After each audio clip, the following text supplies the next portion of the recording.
នេះគឺជាម៉ូទ័រជ្រៀតឈើប្រើថ្ម20 វ៉ុលដែលជាម៉ូទ័រជ្រៀតឈើចេញស៊េរីថ្មីចុងក្រោយគេបងអស់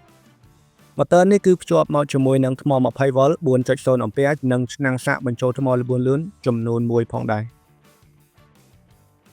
របៀបនៅក្នុងការប្រើប្រាស់និង function មួយចំនួនម៉ូទ័រនេះគឺរចនាមកដូចទៅនឹងម៉ូទ័រប្រើភ្លើងដែរទេការប្រើប្រាស់គឺដូចគ្នាតែម្ដងចំណែកឯកម្លាំងរំវិលជុំវិញម៉ូទ័រនេះគឺចាប់ផ្ដើមពី0រហូតដល់4800 RPM នៅក្នុង1នាទី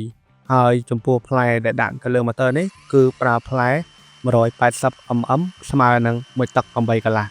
កម្លាំងរំវិលជុំប៉ុណ្ណេះហើយបើនិយាយទៅដល់ការកាត់ឈើឬក៏កាត់ក្តារវិញម៉ូទ័រនេះស៊ីផុយតែម្ដង